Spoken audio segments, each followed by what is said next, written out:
Hello दोस्तों, नमस्कार। मैं आपके अपने channel all exams GK with Vipin में आपका स्वागत करता हूं। दोस्तों, जैसे कि आप जानते हैं कि अब की बार रेलवे पार हमारा एक मिशन है, उस मिशन में हम लगे हुए हैं।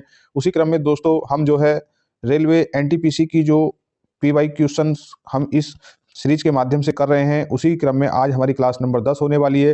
देखिए, हम जो रेलवे के जितने भी जीके जीएस के क्वेश्चन आए हैं दोस्तों, उन क्वेश्चंस को हम कवर कर रहे हैं। ठीक है, देखिए रेलवे ने बहुत आसान प्रश्न पूछे हैं। आप जरा एक बार इस सीरीज को देखें तो सही, एक कंटिन्यू तरीके से इस पूरी सीरीज को फॉलो करें और फिर देखना कि किस तरीके से आपका प्रश्न पत्र आसान क्यों नहीं होने वाला। ठीक है, तो चलिए अपनी क्लास को स्टार्ट करते हैं। दोस्तों देखिए, अगर आप चैनल पर नए हैं तो कृपया एक रेलवे की बेहतर तैयारी के लिए, अपनी एक सरकारी नौकरी पक्की करने के लिए दोस्तों इस चैनल को सब्सक्राइब कर लीजिएगा। और अगर आपको क्लास अच्छी लगती है तो कृपया क्लास को लाइक करें और अपने दोस्तों में शेयर करें। तो चलिए दोस्तों अपनी क्लास स्टार्ट करते हैं। देखिए दोस्तों देखिए दोस्तों, आज की जो हमारी क्लास है, इस क्लास का जो पहला क्वेश्चन है दोस्तों, देखिए इससे पहले के जितने भी क्वेश्चन थे हमने अपनी क्लास में कर लिए हैं। तो दोस्तों देखिए, आज का जो हमारा क्वेश्चन है वो किस क्वेश्चन नंबर है 118। 118 नंबर क्वेश्चन से आगे आज हम क्वेश्चन करने वाले हैं। देखिए, आज की क्लास में हम 20 क्वेश्चन करने वाले हैं। ये 20 क्वेश्चन आपको इन क्वेश्चन संबंधित जितना फैक्ट है, हम सभी को इंपॉर्टेंट फैक्ट है सभी को बताते चलेंगे। तो देखिए, लगभग ये आज 70-80 क्वेश्चन होने वाले हैं। 20 क्वेश्चन तो यहाँ पर हैं, परंतु इन 20 क्वेश्चन को हम 70-80 क्वेश्चन में कन्वर्ट करने वाले हैं। देखिए, क्लास है हमारी दोस्तों, सुपर फास्ट तरीके से करने वाले हैं। ठीक है, क्लास फास्ट मोड में होने वाली है। इस क्लास को आपको बहुत अच्छे से ध्यान से देखना है और 1 से 2 बार इसे रिवाइज करना है। देखिए परीक्षा में यहाँ से क्वेश्चन कैसे नहीं मिलते। ठीक है, चलिए देखिए पहला क्वेश्चन क्या है आज का, यानी क्वेश्चन नंबर 118 है। क्या है कि बंगाल के नवाब सिराजुद्दौला पलासी की लड़ाई में किस वर्ष हारे थे। तो दोस्तों देखिए, पहली बात तो आपको इतना कॉमन सेंस होना चाहिए कि जिस वर्ष कोई लड़ाई कोई युद्ध हुआ है और कोई हारा है तो उसी वर्ष हारेगा जिस वर्ष वो लड़ाई हुई थी। तो देखिए, पहली बात आपको ये भी ध्यान होना चाहिए कि पलासी का युद्ध कब हुआ। तो देखिए, पलासी का युद्ध 1757 में हुआ था, जून 1757 में हुआ था। किस किस के बीच में हुआ था, तो देखिए बंगाल के नवाब सिराजुद्दौला और बंगाल के गवर्नर रॉबर्ट क्लाइव के मध्य हुआ था। ठीक है, कब हुआ था, 1757 में हुआ। तो इसमें जो है रॉबर्ट क्लाइव थे, उन्होंने बंगाल के नवाब सिराजुद्दौला को पराजित किया था। ठीक है, चलिए नेक्स्ट क्वेश्चन देखिए। नेक्स्ट क्वेश्चन क्या है कि सहायक गठबंधन यानी सहायक संधि 1798 में किसके द्वारा तैयार की गई थी। तो दोस्तों जो सहायक संधि थी वो लॉर्ड वेलीजली के द्वारा तैयार की गई थी। ठीक है, तो कहने का मतलब यह है कि सहायक संधि लागू करने वाला कौन था, तो वो बंगाल का गवर्नर जनरल लॉर्ड वेलीजली था। कब उसने सहायक संधि को स्थापित किया था, तो 1798 में किया था। दोस्तों इससे संबंधित कुछ और भी फैक्ट हैं। देखिए, ये लॉर्ड वेलीजली आपने आपको बंगाल का शेर कहा कहते था। ठीक है, और देखिए इसके समय में ही कलकत्ता में फोर्ट विलियम कॉलेज की स्थापना 1800 ईस्वी में हुई थी। चलिए नेक्स्ट क्वेश्चन देखिए। देखिए नेक्स्ट क्वेश्चन है, क्वेश्चन नंबर 120 है। क्वेश्चन नंबर 120 क्या कह रहा है कि दिसंबर 1929 में लाहौर में आयोजित कांग्रेस का वार्षिक अधिवेशन इनमें से किस वजह से सबसे महत्वपूर्ण था। तो देखिए, ऐसी कौन सी महत्वपूर्ण बात थी जिसकी वजह से कांग्रेस अधिवेशन आयोजित हुआ था। तो देखिए, वो महत्वपूर्ण बात थी सबसे इस अधिवेशन की, तो क्या था कि जो पूर्ण स्वराज के प्रति प्रतिबद्धता के कारण, इसलिए ये कांग्रेस अधिवेशन महत्वपूर्ण था। आपको ध्यान देना है कि पूर्ण स्वराज की जो प्रस्ताव है वो इस अधिवेशन में रखा गया था। तो स्वराज शब्द का जो प्रयोग है वो जो है स्वराज, जो वर्ष 1906 का जो कलकत्ता अधिवेशन था उसमें स्वराज शब्द का प्रयोग किया गया था, परंतु पूर्ण स्वराज जो है दिसंबर 1929 लाहौर अधिवेशन में आयोजित कांग्रेस के वार्षिक अधिवेशन में मांग की गई थी। और इस अधिवेशन की अध्यक्षता किसने की, तो इस अधिवेशन की अध्यक्षता पंडित जवाहरलाल नेहरू ने की थी। ठीक है, चलिए आगे देखिए अगला क्वेश्चन क्या है। देखिए क्वेश्चन नंबर 121 है दोस्तों, शाहजहां की बेटी, क्या नाम था शाहजहां की बेटी का नाम, तो शाहजहां की बेटी का नाम दोस्तों जहां आ रहा था। कुछ इस तरीके से रिलेट कर लेंगे कि शाहजहां जहां लास्ट में है, तो ये जहां बेटी के नाम में जहां पहले आ रहा, तो शाहजहां की बेटी का नाम जो है जहां आ रहा था, जिसने शाहजहांनामा बाद यानी दिल्ली में स्थापित नई राजधानी की कई वस्तु शिल्प परियोजनाओं में भाग लिया था। ठीक है, इन जो शाहजहां था इसकी बेटी ने कई महत्वपूर्ण कार्य आगरा में किए थे। ठीक है, चलिए आगे देखिए क्वेश्चन नंबर 122 क्या कह रहा है कि इनमें से कौन 1853 में अंग्रेजों के द्वारा भारत के लिए किए गए सबसे महत्वपूर्ण योगदानों में से एक है। कौन सा, जिनमें लोग को लंबी दूरी की यात्रा करने में सक्षम बनाया। देखिए क्वेश्चन को किस तरीके से ज्यादा बढ़ा दिया गया है। कहने का मतलब यह है कि 1853 में रेल मार्ग की स्थापना किसके शासनकाल में हुई। तो दोस्तों आपको पता होगा कि डलहौजी का शासनकाल 1848 से लेकर 1856 तक रहा। लॉर्ड डलहौजी के शासनकाल में दोस्तों कई महत्वपूर्ण कार्य ऐसे किए गए जो आज भी भारत के लिए एक वरदान साबित हुए हैं। तो लॉर्ड डलहौजी के शासनकाल में अप्रैल 1853 में भारतीय में रेलगाड़ी की शुरुआत हुई। कहां से कहां तक हुई, तो देखिए मैं आपको बता दूं, बंबई से थांडे के बीच जो है दोस्तों 34 किलोमीटर, ठीक है 34 किलोमीटर पहली रेल चलाई गई बंबई से थांडे के बीच। ठीक है, चलिए आगे देखिए, इसका आंसर तो बी था रेल मार्ग, ठीक है। और देखिए डलहौजी के शासनकाल में और कई महत्वपूर्ण कार्य हुए। इनके कार्यकाल में ही टेलीफोन यानी टेलीफोन लाइन की शुरुआत होती है, ठीक। चलिए आगे देखिए अगला क्वेश्चन क्या है। क्वेश्चन नंबर 123 क्या कह रहा है कि भारतीय राष्ट्रीय कांग्रेस के इनमें से किस अधिवेशन में पहली बार राष्ट्रीय गान को गाया गया। तो ध्यान देना है कि राष्ट्रीय गान को जो है दिसंबर 1911 के कोलकाता अधिवेशन में गाया गया था।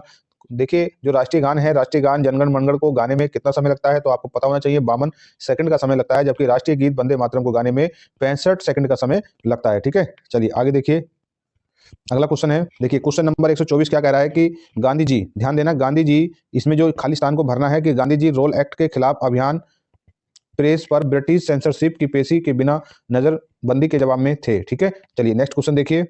देखिए क्वेश्चन नंबर 125 क्या कह रहा है कि एक समाज सुधारक के रूप में गांधी जी का मानना था कि भारतीयों को सामाजिक बुराइयों से छुटकारा पाना चाहिए। वो कौन सी सामाजिक बुराइयां थी जिससे उन्हें छुटकारा पाना चाहिए? किसने? गांधी जी ने एक समाज सुधारक के रूप में कहा था कि भारतीयों को इन सामाजिक बुराइयों से छुटकारा पाना चाहिए था। दोस्तों पहला कौन सा जो बुराई थी उसका नाम था निरक्षरता, यानी कि अनपढ़ता, कि आदमी को अनपढ़ नहीं रहना चाहिए, ठीक है, पढ़ा लिखा बनना चाहिए। दूसरा जो है बाल विवाह। देखिए बाल विवाह एक ऐसी सामाजिक बुराई है दोस्तों, इससे भी बचना चाहिए, ठीक है। और तीसरी जो सामाजिक बुराई है वो है अस्पृश्यता। अस्पृश्यता भी यानी छुआछूत भी जो है सामाजिक बुराई है। तो इन तीनों ही जो सामाजिक बुराइयों से छुटकारा पाने के लिए गांधी जी ने भारतीयों को इसकी सलाह दी थी, ठीक है। चलिए नेक्स्ट क्वेश्चन देखिए। क्वेश्चन नंबर 126 क्या है कि निम्नलिखित में से कौन सा मानव गतिविधि एवं सभ्यता के प्रागैतिहासिक काल का सही क्रम है? तो देखिए दोस्तों इसका जो आंसर है, तो देखिए इसका जो आंसर है वो है ए में क्या है कि पहले जो प्रागैतिहासिक काल को 3 भागों में बांटा गया था। एक है पुरापाषाण काल, और एक है मध्य पाषाण काल, और एक है नवपाषाण काल, ठीक है। चलिए नेक्स्ट क्वेश्चन को देखिए। क्वेश्चन नंबर 127 है, क्या कह रहा है कि जिस सहायक संधि के आधार पर ब्रिटिश अपनी पूरी शक्ति का प्रयोग करके बाह्य, ध्यान देना है कि बाह्य और आंतरिक खतरों से भारतीयों की, जो भारतीय रियासतों की सुरक्षा करने के लिए जिम्मेदार थे, वह किसके द्वारा प्रतिपादित किए गए थे? तो आपको ध्यान होना चाहिए कि सहायक संधि का जो प्रयोग किसने किया था? लॉर्ड वेलिजली ने किया था। कब किया था दोस्तों? तो वो जो है 1798 में किया था। कब किया था? 1798 में लॉर्ड वेलिजली ने सहायक संधि का प्रयोग किया। तो इसने क्या था कि जो भारतीय रियासत थी उनकी जो आंतरिक और बाह्य जो उनकी सुरक्षा थी, सुरक्षा के लिए जिम्मेदारी थी, उसका प्रतिपादित किसने किया? तो लॉर्ड वेलिजली ने किया था, ठीक है। चलिए अगला क्वेश्चन देखिए। देखिए ये क्वेश्चन बहुत ही इंपॉर्टेंट है। क्वेश्चन नंबर 128 जो है बहुत इंपॉर्टेंट है, सभी परीक्षाओं के लिए महत्वपूर्ण है। तो देखिए दोस्तों भारत का अंतिम मुगल शासक कौन था? तो आपको ध्यान रखना है कि भारत का जो अंतिम मुगल शासक था उसका नाम था बहादुर शाह द्वितीय, यानी कि इस बहादुर शाह द्वितीय को ही बहादुर शाह जफर द्वितीय के नाम से जाना जाता है, ठीक है। बहादुर शाह जफर जो है इसे बहादुर शाह द्वितीय के नाम से भी जाना जाता था, ठीक है। चलिए देखिए सभी क्वेश्चन दोस्तों वेरी वेरी इंपॉर्टेंट है। अगर अभी तक देखिए आपने इस क्लास को लाइक नहीं किया तो दोस्तों कृपया इस क्लास को लाइक कर दीजिए, ठीक है। क्लास को लाइक कर दीजिए और ज्यादा से ज्यादा अपने दोस्तों में क्या करना है? शेयर करना है इस क्लास को, ठीक है। चलिए ताकि उनकी भी बेहतर तैयारी हो सके। देखिए क्वेश्चन नंबर क्या है? क्वेश्चन नंबर 129 है।